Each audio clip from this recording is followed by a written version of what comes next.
Well, thank you. I'm really excited. It seems like we have a full house. So thank you for taking the time to join the webinar. I'm particularly excited to talk about this topic. Professional services firms, whether they're law firms, management consulting, accounting firms and such, all are looking to generate digital demand. And we're seeing that there's a variety of approaches that firms are applying. There's some things that are working, some things that are not. So we'll go through best practices that we're seeing in the industry in generating digital demand. So through the course of this webinar, the topics that I will cover will include the state of demand generation in the industry. We'll talk about this notion of a new buyer and what their buying life cycle looks like and how they're impacting marketing in general within the industry. We'll talk about this notion of how everyone is a marketer. So instead of marketing just being limited to the marketing group, we believe that organization-wide employees need to engage in marketing best practices. We'll talk about strategy, the type of strategies you need to plan and then set up and then ultimately execute. We'll talk about the importance of content marketing, talk about how measurement and what you should really measure when it comes to demand generation. And finally, the technology that enables demand generation. So with that, let's cover what's going on in the industry. What we're seeing generally is that marketers are not happy when it comes to conversion and the demand that they're generating. While the spend broadly in the industry is really high, conversion is too low. The information that is being delivered to customers is not relevant, and ultimately it's not leading to the right outcomes. And specifically when it comes to specific practices and tactics which are being followed in firms, websites, for example, are not driving conversion. There's this philosophy of one size fits all, where the site is essentially static and it offers no dynamic content to the prospect or the buyer or the client visiting the website, and they're really difficult to use, so they're not really generating any conversion. The channels are not really engaging prospects. When we think about how firms actually use tactics like email marketing, there's a one-size-fits-all approach where most firms apply a batch and blast approach where there's limited segmentation, and the hope is that you will engage the buyer with some relevant content, but that's generally not working. Generally what we're hearing, the biggest complaint that we hear is the quality of leads is poor. And what we're hearing is that, while leads come through, converting them into opportunities is difficult, and the conversion rates are generally poor across the industry. While lead quality is an issue, it is also perhaps one of the most important areas of focus across the industry, where generating high quality leads year on year we hear is an area of focus for firms. But what impacts the ability to track quality is really the inability to have a scoring model. There's relatively siloed or segmented analytics solutions, but there's with very little tracking. Everything counts as a lead, and then the firm is not able to segment and actually focus on the right opportunities. So if those are the issues, what path can firms take to ultimately drive digital demand? We believe that it first starts with focusing on the client, understanding how they buy and what their customer journey looks like. You need to create an effective strategy for demand generation so that the tactics that you're executing, the content that you push out ultimately leads to engagement and leads to the right outcomes. You need to ensure that your content marketing strategy is appropriate. Ultimately, content is what engages your audience, and ultimately that's what drives leads and opportunities for the firm. So having an effective content marketing strategy is critical for firms to be successful. While you may have the right strategy, you may have a lot of content, not having the insight around what content is driving ROI and how effective the content is to improve engagement with your prospects and clients. Without that data, you're not going to be able to execute the right initiatives. Your focus may not be on the right thing. So getting the right insight around your digital initiatives is important. Finally, you need the right technology to generate demand. Without the right tools, you may be trying to run a race, but without the right tools, you're not going to be successful compared to your competitors. So these are 5 key areas that we recommend that our clients consider when it comes to digital demand generation. So let's start with the buyer. What we've seen is this unprecedented change in buying in general. Way back when, before social media, digital channels had really proliferated, we were in a world where there was information was scarce, and there was a lot of, and your buyers had a lot of information. They had information scarcity, but you had a lot of attention when it came to your buyers. Your sales folks could go out and actually reach out to buyers and catch their attention. They weren't as well informed. But what changed is that there's a lot of information, and with that information, the power has shifted to the buyers. And with that shift in power within the organization, we've also seen the shift in power from sales to marketing. And that's been a fundamental shift, and the reason why marketing and digital is so important when it comes to the demand generation process. And what we've also seen is that the client has evolved. And this client is driving the buying process. They're more informed than ever before. They take to the internet, to digital channels to get more informed. They decide where they will engage with firms. Some prefer to receive emails, others would receive content through mobile apps or social media, but ultimately the clients decide where they want to engage. They expect to engage digitally with you, and not only with for marketing, but actually with the employees. People want to engage with people more so than brands, and ultimately that engagement quite often leads to that client or the prospect engaging with the firm and developing a relationship. And this client has very little attention, and they're overloaded with information. So if any information is sent to this client which is not relevant, they typically disengage. So with this evolution of the client and the changes in the buying behavior, we've seen that fundamentally demand generation has changed. And this new buyer is now in control.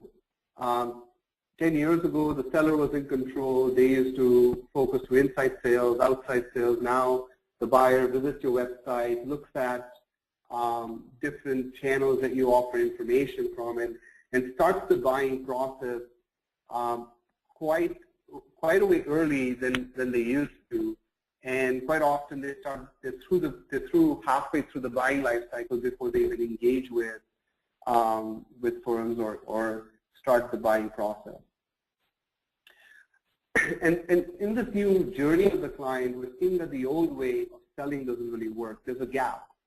The buyer is looking to educate themselves, identify opportunities, evaluate options, and sales has an old way of targeting buyers. So this gap is what's causing issues in inefficiencies in demand generation, inefficiencies in customer acquisition.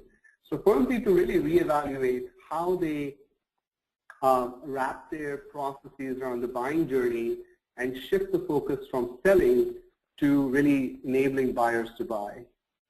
And you do that by first understanding what the buying life cycle is. How do your segment of buyers actually go through the journey of identifying opportunities, qualifying prospects, and then ultimately selecting a firm to work with. So understanding how buyers buy across different segments or different practices within your firm will allow you to then think about how do you create awareness, how do you build a relationship with that prospect, and ultimately how do you convert that prospect to a client. So instead of focusing on selling, the focus needs to shift to buying and the buying behavior and wrapping processes around that behavior. And as you start to think about what the buying life cycle is and how you can wrap your processes across each stage of the buying life cycle, you will start to engage prospects through that journey, because ultimately the buyers are in control. Marketing and sales needs to inform the buyer's journey, if you will, so that ultimately they make an informed decision towards you, the firm. So with this new journey, if you were to wrap your processes around the buyer's journey, you could fundamentally transform how you engage with your prospects through the journey. So for example, let's consider the new journey of a client as opposed to a journey that you focus through selling. If you were to focus on the buyer's journey, you could have a prospect who comes to your website based on some content you offer. As soon as they visit your website, you can start to really build a profile, really understand who these buyers are and what they're looking for. And even if they leave your website, you can target them with relevant information with the hope that ultimately the unknown visitor will turn into a known visitor, and they would become someone who you could track in your marketing database, so that you can then start to nurture these prospects, if you will, with one-to-one marketing and create an opportunity. And while you're doing that, what you're really doing is you're building the profile of the buyer, you're understanding what they want, you're integrating it with your CRM. So through this focus on the buyer's journey across all channels, you're able to convert an unknown visitor to an opportunity. And you're able to do it with a single view of the client, and you're able to integrate your systems to ultimately wrap around the journey. So this is what we say when we talk about focusing on the client buyer's journey. This is what we really mean. This is how it actually gets executed, where you convert the unknown visitor to a known visitor, you nurture the known visitors based on their needs, you engage with them where they want to engage, and ultimately produce opportunities for the firm. So for you to execute marketing in that way, you need to have the right demand generation strategy. The strategy starts with focusing on a roadmap for the firm. You need to start to think about how you will generate demand at the top of the funnel. How would you convert that demand to opportunities to conversion and optimization? And when you do create opportunities, how do you accelerate those opportunities to the funnel and ultimately help the firm convert the prospect or the opportunity to a client? And once they become a client, your journey doesn't end there. Then you start to focus on the customer life cycle and engage them to cross-sell and upsell. So the journey of demand generation starts from an unknown visitor through the funnel to become a client, and it doesn't end there, it just continues. So establishing the right strategy actually starts with establishing what your revenue marketing funnel looks like. So understanding, how do prospects come to your website? How do they convert to leads? How do you nurture them? When should they go to sales and not go to sales? What role does CRM play? Establishing the funnel for your firm and establishing what are the different stages through the funnel will typically the first step that firms need to establish when it comes to their demand generation strategy. And once you establish what your funnel looks like, you start to create a roadmap. So how do you move from lead generation to creating ultimately a revenue engine? By that I mean, how do you generate leads for the firm? How do you generate demand, convert leads to opportunities? How do you optimize so that you're getting more volume, funnel velocity, and ultimately you're generating revenue, trackable revenue for the firm? So establishing a roadmap going from lead generation towards what we call is a revenue engine, you start to frame the types of initiatives that you could execute over a period of time. So first step, typically when firms look at the demand generation strategy, they need to consider what's happening at the top of the funnel. So the top funnel strategies towards awareness and consideration part of the funnel focus on getting the right type of content, the right content to the right person at the right time to improve awareness, to improve conversion on the website or your landing pages to generate leads, focus on paid, earned, and owned media, and also advertising and retargeting. So these strategies are what we call top funnel strategies that help you convert traffic and unknown visitors to opportunities. Some of the types of tactics that work particularly well that you should focus on at the top of the funnel, these from a digital standpoint, your website, email marketing, SEO, but they need to work in concert with your offline channels such as conferences and events as well. Once you've generated leads and opportunities for the firm, then you need to focus on engaging with those prospects. And the way you do that is really through personalization, getting the right content to the right person at the right time, which drives conversion and helps you optimize the experience. And personalization is quite important because in a world where your clients are inundated with information, there's information abundance, and their attention is scarce, you risk losing or disengaging the client with information which is not relevant. So focusing on a personalized one-to-one approach towards your marketing is how you can actually drive engagement. Your website is a key asset that can drive a lot of opportunities for you. It's probably the biggest asset that you have within your firm. It is important, I've had conversations with marketers where they've questioned the need for a website, and if it's an important tactic, if you will, anymore.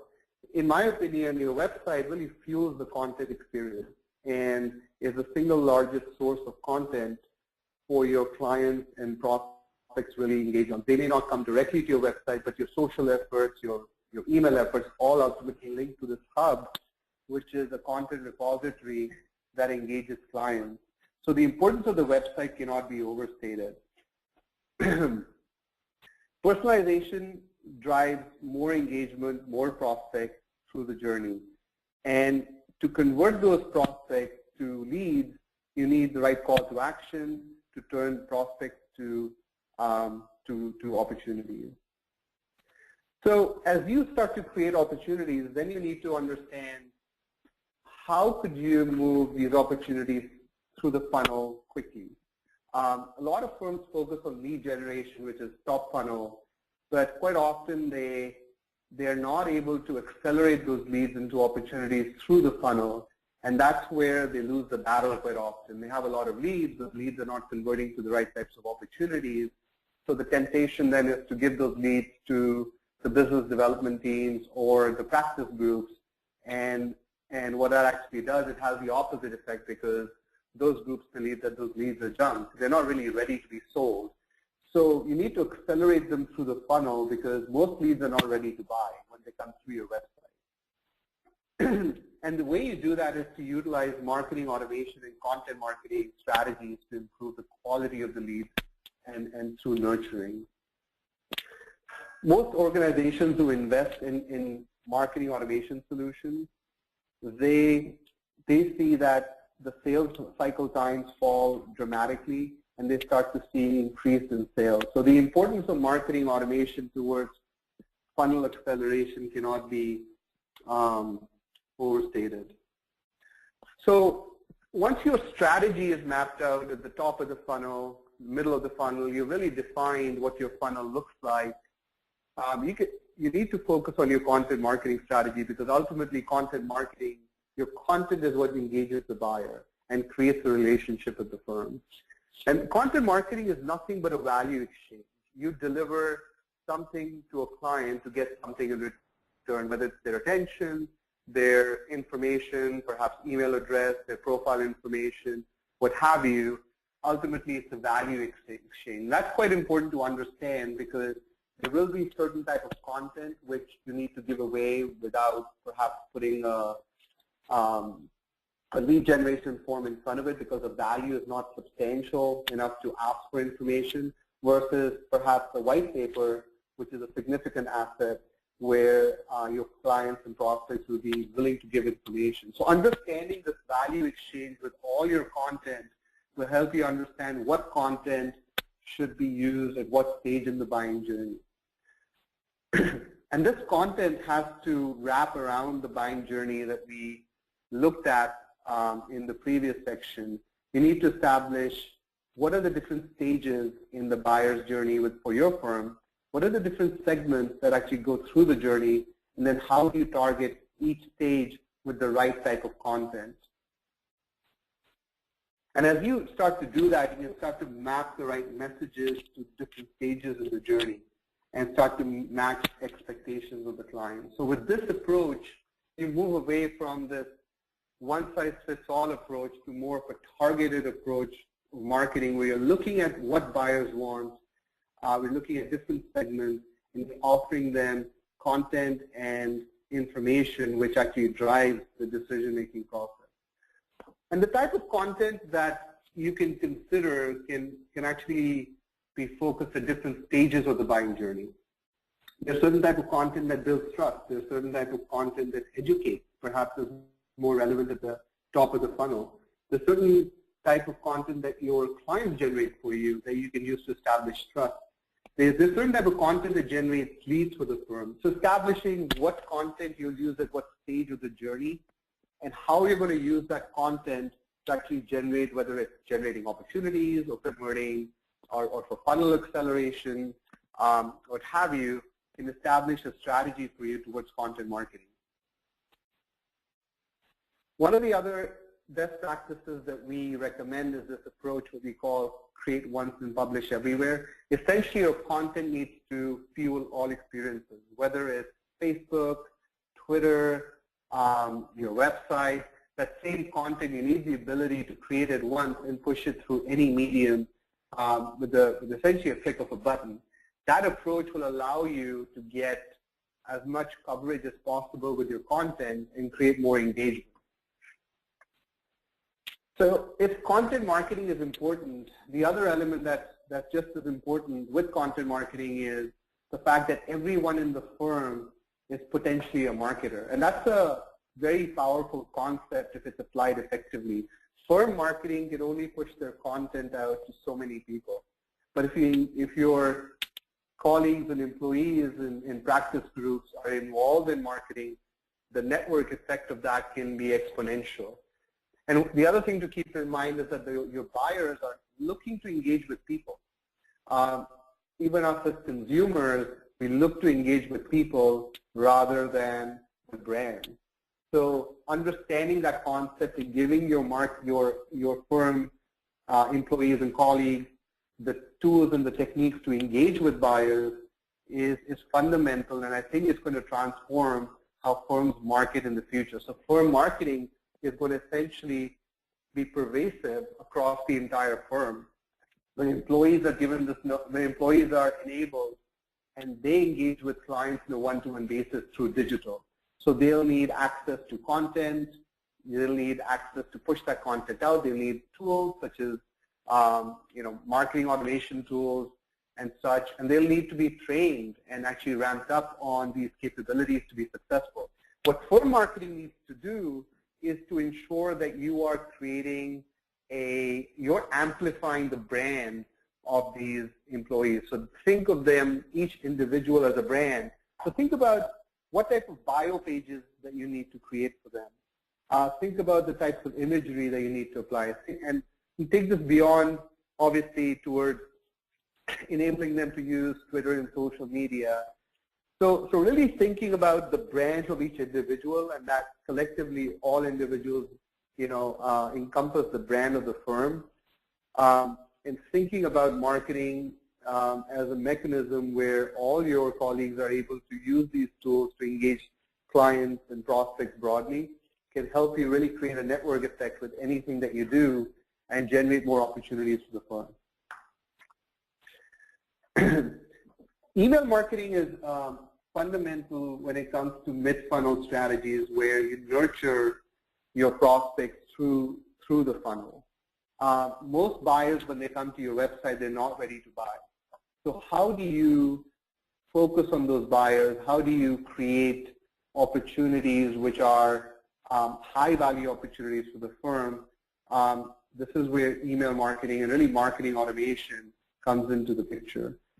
And with marketing automation, firms need to focus on this one-to-one dialogue with prospects.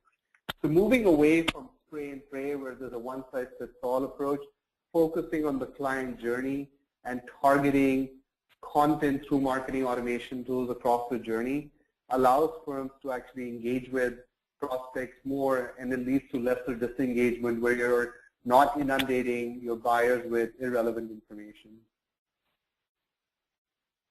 So as you think about email marketing and as a tactic that compares with other tools, email marketing is one of the most important aspects of event marketing. So events are quite important in firms, so whether they're law firms, consulting firms, and such, they do a lot of events. So the tool that really effectively drives participation in your event, drives engagement post-event, is actually marketing automation and email. So using the marketing automation tool to engage your prospects who are perhaps mid-funnel is the right way to go. So you need the right tools to be able to actually execute marketing automation. You also need a lead nurturing model to actually engage prospects. So if you start to identify how the prospect is moving down the funnel, you need to have a model through which you can actually score those buyers. You can start to develop a content map towards those buyers, and you can use the different channels, if you will, to target those buyers and obviously measure and refine it. So focusing on a model for lead nurturing with your marketing automation platform will help you to improve conversion. So if your tools are working well, you've got the right strategy, you've got the right content, you have the marketing automation system in place, what you really need next is to have the right measurement strategy to be able to measure the right things and get the insights and analytics into the hands of the people who are involved in closing opportunities. So what we are generally seeing is that when marketers are enabled with the right insights, they find that they are able to drive more revenue for the firm over time. And this insight is not just looking at vanity metrics such as how many hits your website got, how many open rates email marketing got, but really measuring how your content engages your prospect, how it moves your prospect through the funnel, and creating a measurement model that you can actually look at and draw inference from and actually improve how you market. So as you start to use analytics to calculate marketing ROI, typical challenges that everyone wants to calculate ROI, but most organizations struggle with it. And the reasons are typically your data is not integrated. You're not able to close the loop because your systems are isolated, and there's a generally you're not able to link how prospects and when a prospect comes through the website, what led them to become ultimately a client of the firm. Reporting is limited, it's segmented. You may get reporting on your website, you may get reporting within your CRM, email marketing, but you don't have a single view across all channels that shows you a full picture of how that client is engaging with all your assets. So siloed reporting actually impacts your ability to make the right decisions with the data that you have.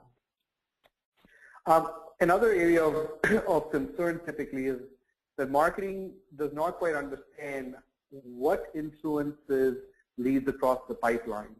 So what tactics that they're employing are actually moving leads across the pipeline, because they're looking at vanity metrics, such as how many hits they get on the website, as opposed to what moved lead from the top of the funnel to the middle of the funnel.